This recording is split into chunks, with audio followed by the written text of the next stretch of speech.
बन गई फारसी अनुवाद। अब्दुल रहीम खाने खाना ने किया अकबर के दरबार में ग्रंथ अमर हुआ। 1530 में बाबर का अंत हुआ, पर मुगल साम्राज्य की नींव मजबूत कर गया।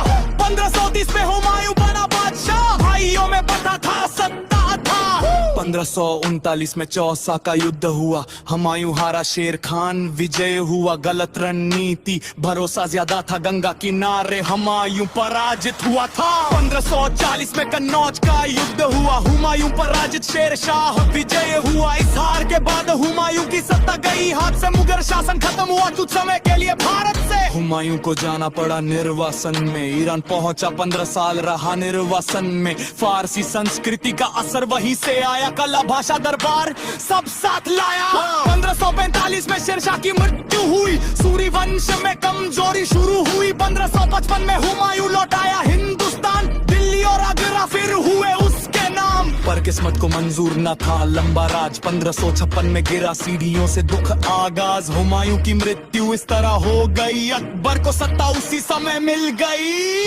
1556 में अकबर बना बादशाह, उम्र सिर्फ 13 साल, हालात थे कठिन रहा। शासन की शुरुआत में बैरम खान साथ था, दूसरे पानीपत में है मुहारा, फिर मजबूत रास्ता। धीरे धीरे अकबर ने सत्ता संभाली, बैरम खान को हटाया, खुद ने नीति चलाई। अकबर की नीति सुलह है, कुल धर्म के नाम पर न भेद न कोई भूल। हिंदू मुस्लिम सबको दिया समान मान, राजपूतों से वैवाहिक संबंध थी पहचान। 1563 में तियत्रा कर हटाया, 1564 में जजिया कर हटाया। धर्म के आधार पर कर नहीं लगे, राजनीति में सहिष्णुता के नियम जगे। अकबर ने दास प्रथा पर भी रोक लगाई, मानवता को शासन की नींव बनाई। मनसबदारी व्यवस्था की शुरुआत, सैन्य और प्रशासन संतुलन की बात। राजस्व में टोडरमल किया हम भूमि का, 10 साल व्यवस्था भूमि माप को सीखा। फसल के औसत पर तय हुआ लगन, किसानों को मिली स्थिरता, था राजस्व उद्यान। 1571 में फतेहपुर सीकरी की स्थापना, नई राजधानी प्रशासन की रचना। इबादत खाना बना धार्मिक समाज का स्थान, जहाँ हर धर्म के रखते थे विद्वान। 1582 में दीन इलाही की शुरुआत हुई, कोई नया धर्म नहीं नैतिक विचार की हुई। उत्तर भारत में मुगल सत्ता मजबूत हुई, स्थिर प्रशासन की नींव यही रखी गई।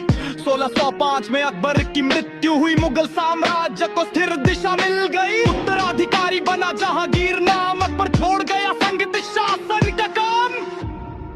यही कहानी है शासन और समझ की, जहाँ जीत, नीति और समय सबकी अहमियत थी। मुगलों का सफर रहा लंबा और यादगार, इतिहास ने हमें सिखाया शक्ति के साथ सोच भी जरूरी है।